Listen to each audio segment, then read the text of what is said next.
I was so gagged by the whole thing when she turns up on that dragon. Yeah. He's a very confident young lad, shall we say. Do you really still think that you are the good guy?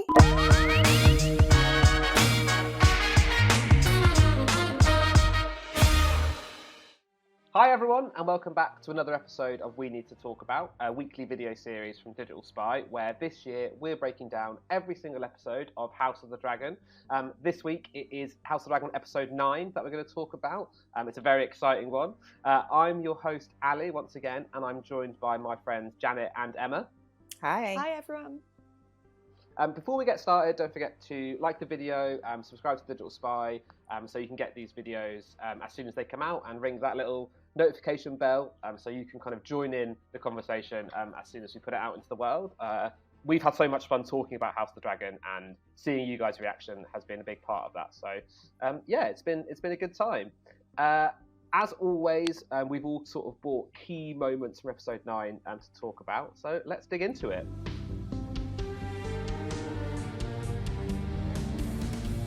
Okay, so the first thing, or the first person really that I think the three of us are desperate to talk about from episode 9 is Rhaenys. Rhaenys Velaryon has had a hell of a time over the past 9 weeks, and I think this episode has sort of really brings her story to the forefront, really wraps it up in a really interesting way. There are two kind of big Rhaenys moments I think we need to dig into. The first is a conversation she has with Alison, and then the second is obviously that big final moment.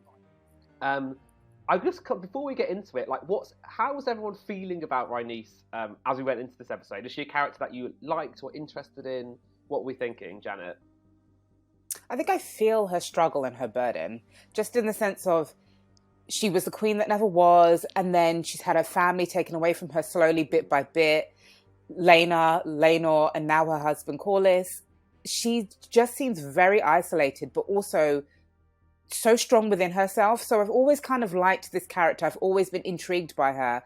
But now I'm just a bit like, oh my God, there are so many levels to you that I didn't even consider. She has blown my mind.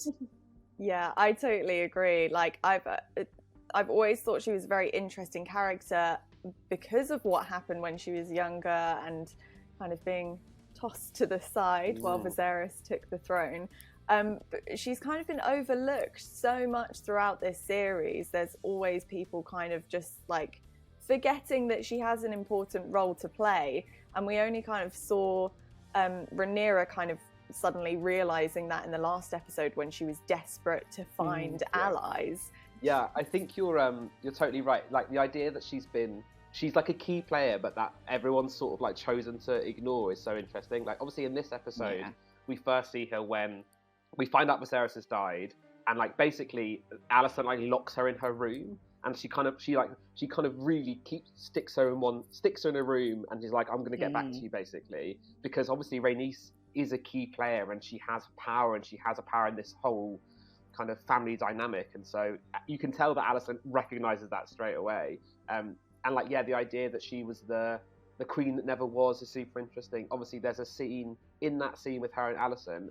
Alison says, you should have been queen. She says, the Iron Throne was yours by blood and by temperament. Viserys would have been happy just living on a farm or whatever. But you could have been, it's interesting to see that Alison really you could have ruled. That. And it's a bit Yeah, exactly. And then, it was a really interesting moment, I think, for the show to recognise that Rhaenys is a baddie. She has all this power. She is one baddie. It was mental chess. They were both trying to figure each other out and suss each other out and suss each other's motives out and what makes them who they are and what drives them and almost manipulate each other in a way. Alison is there trying to manipulate Rhaenys, trying to get her on side, trying to tell her, look, we can be... There's a moment when she says cousin, and I was like, oh, hold on, now you're calling her cousin? Now you recognise? Now you're trying to pull on any thread you can to get her to get her on side. And Rhaenys is not falling for this. She's way too smart for that. And obviously she recognises that Alison is smarter than she initially thought. She gave her credit for that. But she too is trying to play Alison. She's like, what is it that she says to her about Haven't you ever considered yourself on the Iron Throne? Like, she tells Alison that she's the one, she's been shunted around doing men's biddings time and time again. I think in that scene, in that moment, she's trying to tease out, what does Alison really want? Who is Alison really? And I just found it was so perfect. Yeah, I think before we jump into the final moment, like that, like you say, that I've got it written down here, but like this whole speech that Alison's like begging Rhaenys, and Rhaenys this speech from Rhaenys where she says, "You are wiser than I believed you to be, Alison Hightower." She calls out Alison Hightower, which I thought was very interesting. "You toil still in service to men, your father, your husband, your son. You desire not to be free, but to make a window in the wall of your prison." And it's like, oh, it's such a good line. Like, it's so, that's how Rhaenys sees her. Like, Rhaenys has proximity to the throne and a desire for power that Alison doesn't have. And Rhaenys has been denied it time and time again. And Rhaenys, although she sees kind of similarities between them, like, for Rhaenys, it's like, her and Alison aren't the same when it comes to some of these things. Like, Rhaenys puts everything on the line for the throne in a way that Alison won't, which I thought was just so interesting. What did we think? So this is the build-up scene, right? But the episode ends with Rhaenys. The episode ends with Rhaenys being taken away to leave King's Landing before the coronation and deciding, no, she's not going to do that. She wants her dragon. She doubles back. She sneaks into the coronation. And when it's all happening, she goes down to the dragon pit and she interrupts it at the very end, right? Like, that moment was so, like, I was so gagged by the whole thing when she turns up on that dragon. Yeah. I kind of thought that she was shunted there. Like, she came through, like, she was shunted with the crowd. Everybody was moving. And then there's this moment, there's this look on her face when she's like, oh, I realize where I am. I realize where I'm going. And I realize I can make use of this. When everything is quiet and Aegon has been crowned king and he's finally, like he's finally enjoying some of the spoils, because previously he was afraid. But then there is that moment, like you said, Emma, when she explodes through the floor on her dragon. It's such power and such majesty. It's insane. That is like the pure definition of a baddie.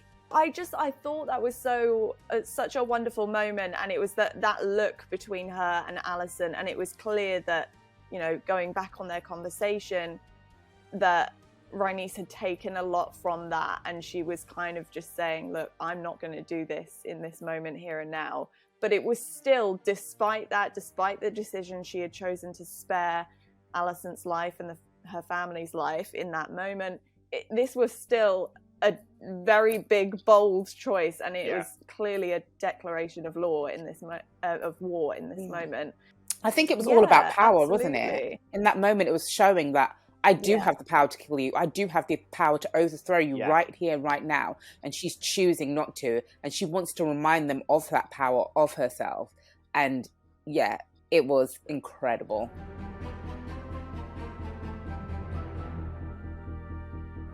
The other big dynamic, other big character moments we have to talk about in this episode are Alison and where we leave Alison off and what we see her go through in this episode.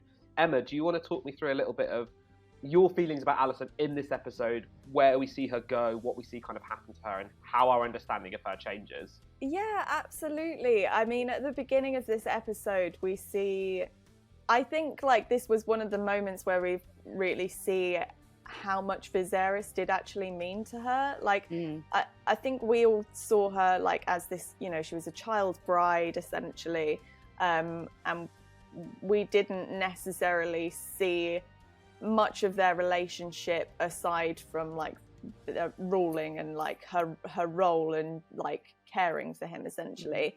But in this moment when she finds out that he has died, it's kind of a mixture of her being, like, grief-stricken, and clearly it seems to be a shock to her. I don't know how, because the guy looked rough as hell. But also it's like a mixture of that grief, but also, like, it kind of dawns on her. She's like, okay, so, like, you know, what I heard him say last night, now I need to put things into motion. And she's kind of just toying things over in her brain, and she's clearly so lost as to what she's meant to do. And then obviously we go and see her be told what to do by a lot of men who have been plotting around her. We get this real sense of, whether you were on the fence about Alison and her intentions before, at the very least in this episode, we learned that, we really come to understand that, like, she doesn't hate Rhaenyra, let's say, in that way that she did at other points in the series. Like, she doesn't, when Otto says to her, like, well, we'll have to have Rhaenyra killed, basically, that's not what she wants. Like, there is this, we suddenly see these sides of her where she's like, it's like she suddenly realizes what's been going on all around her. Like, she's so shocked by the fact that there's this conspiracy happening. She's so shocked by the fact that, like, it might not, I think she wants this, like, idyllic version of the story. I mean, I've been anti-Alison all the way. Damn, Alison, she's terrible. I hate her. And at this moment, I was Alison, I love you.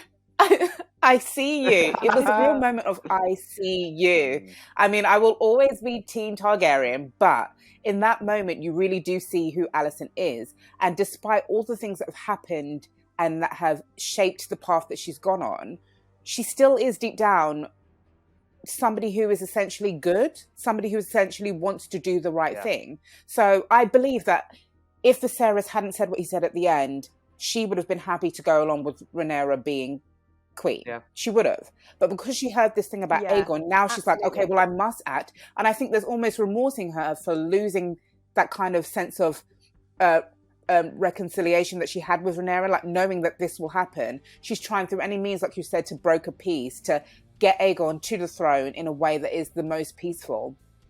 And I just love that moment that she has with Otto, where she's like, we have never been one heart. We have never been on the same page, essentially. And that she knows that what she wants and what she desires, even though they look the same from the outside as her and Otto. Yeah, and it says a lot about her friendship with Rhaenyra, because, like, obviously we saw them.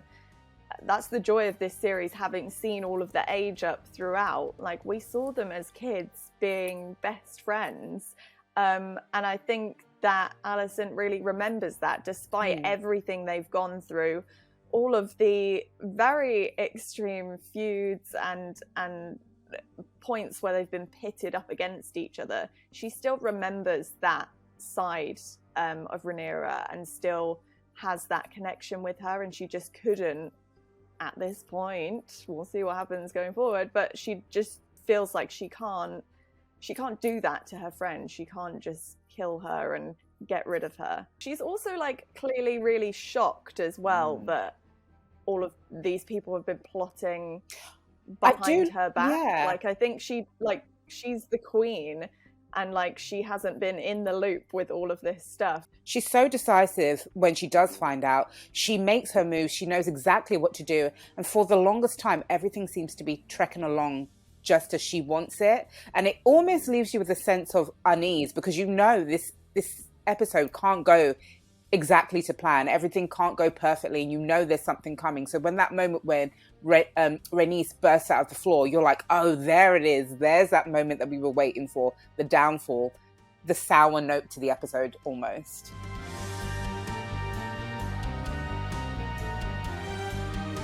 Speaking of Otto and the other people that have kind of been meddling in Alison's affairs, the other big, I think, linchpin of this story in this episode is the emergence of, like, this kind of whole rogues gallery of villains. Janet, do you want to talk us through the real villains of the piece and the three people we really see in a true light in this episode? I mean, we've touched upon Otto, and we know that he's a villain, and we know that his only desire is to see his heirs on the throne, is to see his house furthered, and he doesn't mind how he gets there. Any means necessary, right? Kill Rhaenyra, kill a family, kill them all. But also, Criston Cole is still harping on this grudge from days of old.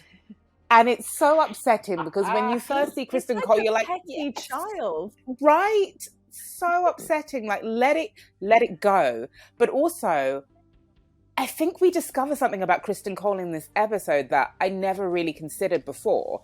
I always just assumed, you know, being a man and a man in this time, you know, he would have been potentially sleeping around, doing his thing. And I know that he has very strict notions on what a woman's role should be within that kind of aspect of things. But there's that moment that he has with, I think it's Aemonn, where he says... Basically, before we get into that, fuck you, Criston Cole. You look stupid in your little hat. Yeah. I hate you. And they turn up in the brothel, and he says, every woman is the image of the mother to be spoken of with reverence. Thank you. That is exactly the line. And then I kind of understood, not condoned any of his actions, but understood why that moment with Rhaenyra was so upsetting for him, and it's so pivotal for him, because he does respect women. To all his faults, he does respect women and see their virtue, and he wanted or saw or pushed on something meaningful between him and Rhaenyra, so that he could make the act of what they did acceptable. And now that she took that away and cheapened it, he looks at it as a mark on his character, and that kind of has just festered and festered and festered until he has become the Criston Cole that we know.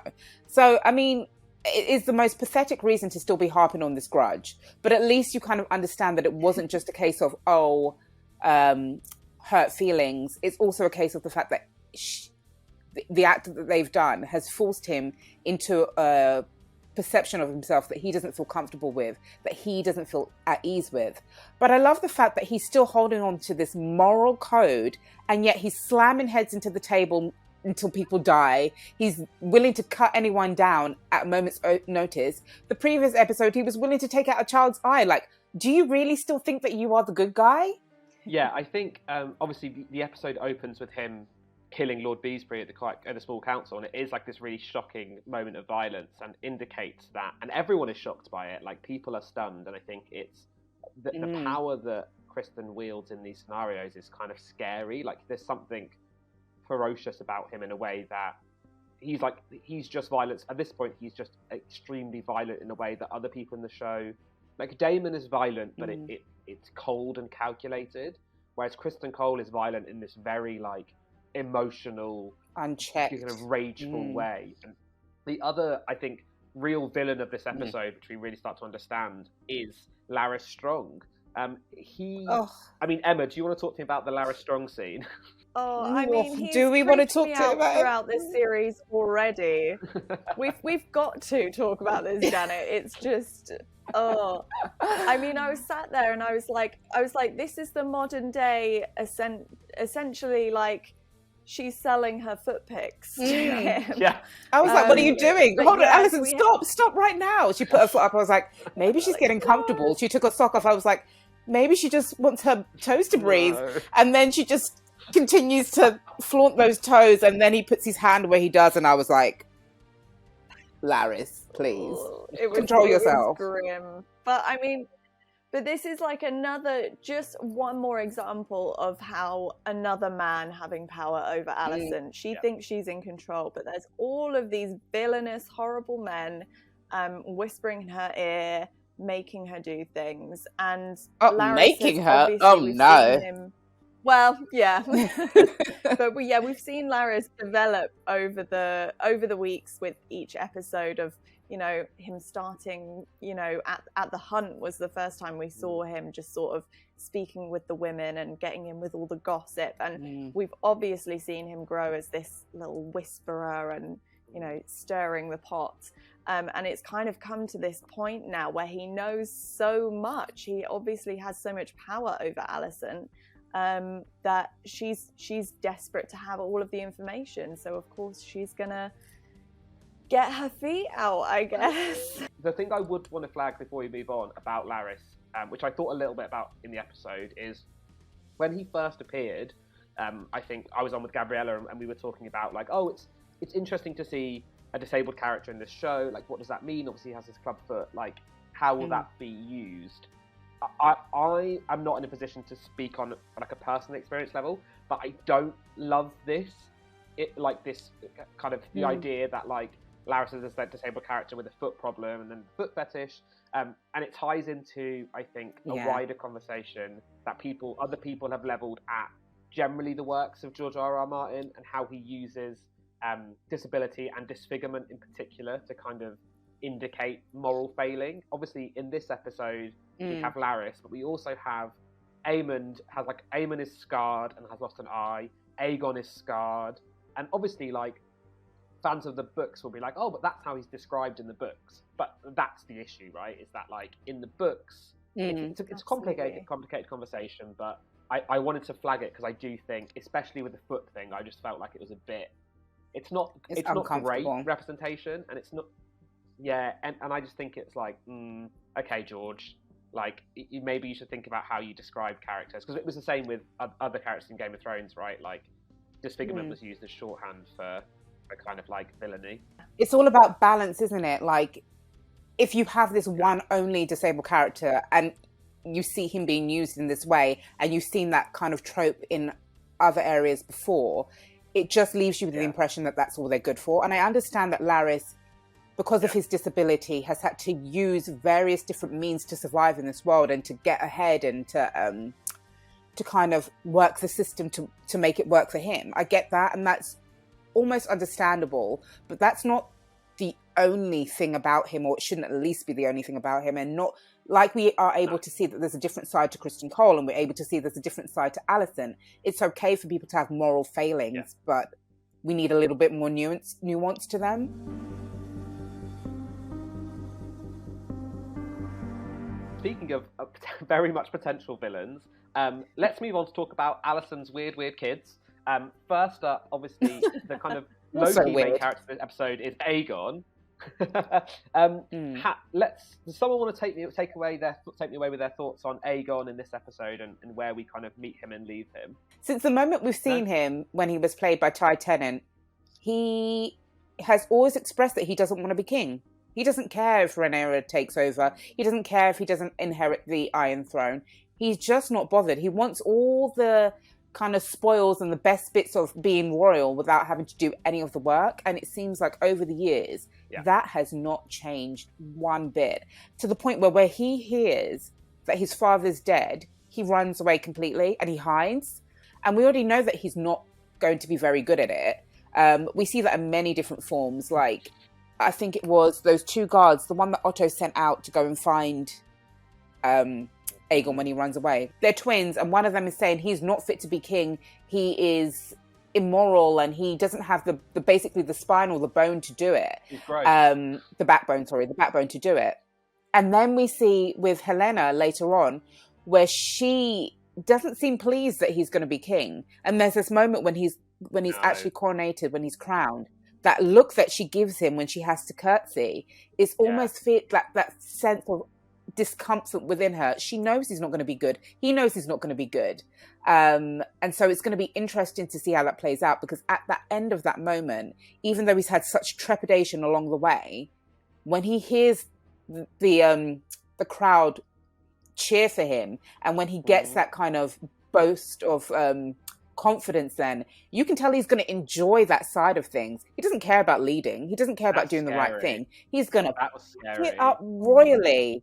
It's like the first time, like the reason he enjoys that moment so much is like, it's the first time he's felt appreciated, I think, because throughout this, we've seen that because of his behavior, Alison despises him. Like she clearly does not like her own son. Yes, she's pushing for him to be on the throne, but that's just because of the order of how things have happened. She does not like his personality. Yeah, Viserys just like has clearly, Rhaenyra is his favorite child. There's no two ways about this. And he's got so many other kids now, and I think as he got older, he was just kind of forgot about them all. There's that silly meme where it's like Viserys' favourite kids, and there's this massive portrait of Rhaenyra and these tiny little pictures of the rest of them tucked away in the corner. And that is so accurate. Like, it has always been about Rhaenyra. And when he was on his deathbed and he said, "My only child," it's like, excuse me, you have 3 more. Come on. Yeah, it's so true. But yeah, I think that's why Aegon, in this moment, when he hears the crowd cheer, it's kind of just like a realization, like, oh, there's people that might like me, and I can be a powerful person. I can be loved. So it's kind of, Yeah, can be loved. It's a kind of weird realization moment for him. That was the scariest moment for me. It's like the cheering and the look of joy on his face. I think it's also like the other thing that happens in this episode with Eamon, which would be remiss not with Aegon even, which would be remiss not to talk about, is obviously when Otto's guards have gone to find him, like you said, Janet, and they have that conversation about he's basically gross. The place they have that is in this like horrible child fight ring that Aegon visits all the time, and it's foul. And there's that really interesting moment when they basically I didn't have it written down, but they're like, Aegon comes here all the time to watch, and then one of the guards is like, and do worse, and they look around and there's like this little child that obviously is Aegon's bastard, and I don't need to like get into it too much, but like I don't know what's being implied there about what else Aegon is doing. There's a whole thing when they first go to on the Silk Street, and the madam that runs the brothel is like, Prince Aegon's tastes lie a little bit weirder or whatever. Like I think might do that. It would be pretty gross.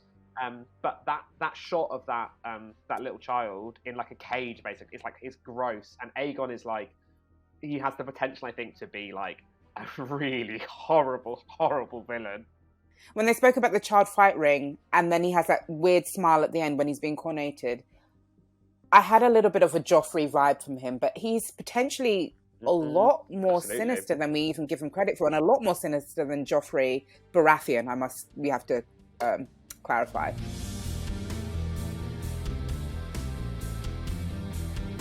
Speaking of Alison's weird kids, the final thing / person I think it's worth us touching in on before we leave is Eamonn.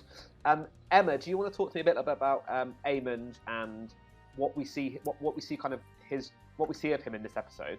Yeah, well, it's really interesting. I mean, I think Eamonn, we've seen so much of him being an interesting character who clearly is very obsessed with the throne and thinks that he sees his brother and he sees himself as being better than his brother. But in this episode, he insists he's going to go out with Criston Cole to try and help him find Aegon. And they both go undercover, and while they're out and about looking for him, he's essentially just saying all of these negative things about Aegon and saying how he's better and he deserves the crown. And like, he kind of has a moment where he almost like tries to hold himself back from saying too much a little bit, because I think he realizes, you know, if his brother is going to be king, this is like treason. Not, you know, this is like treasonous stuff to be saying. But he still kind of says a lot. Like, he keeps joking about him dying, right? Much. Keeps going, oh, you know, if you crown Aegon dead, if he disappears, if he never comes back, it's like, are you gonna do something? Yeah. Like, does Aegon need to sleep with one eye open? Pardon the pun, it's not intended, but does he? Because we don't trust you, Eamon. We don't trust you at all. He's so obsessed with this goal at this point. I mean, the way he talks about himself, he's like, oh, I've read histories, I've won battles, I've done this, that, and the other. He clearly is like, it's like he's like fighting his own cause. He's like listing off everything good that he's done. The thing he says where he's like you're talking about, where he says, here I am trawling the city, ever the good soldier searching for a wastrel who's never taken an interest in his birthright. It is I, the younger brother, who studies history and philosophy, who trains with the sword, who rides the largest dragon in the world. It is I who should... And then he cuts himself off, like you say, which is before he says, it's I who should be king. But he has a very high opinion of himself, definitely. He's a very confident young lad, shall we say. Do you know what? And I think a lot of that stems from, you know, that's not just that scene, but the mockery that they thrust upon him when he was a kid. You know, he was the only one with that dragon. They gave him that pig. And I think maybe they taunted him so much that he felt the need to be seen as powerful, as authoritative. That's why he goes after Vhagar. That's why he rides the largest dragon in the world. It's because he feels like he still needs that status. He needs to prove himself. He needs to prove his worth. And I wonder if maybe if they'd been a little kinder to him when he was a child, if it wouldn't have manifested so interestingly.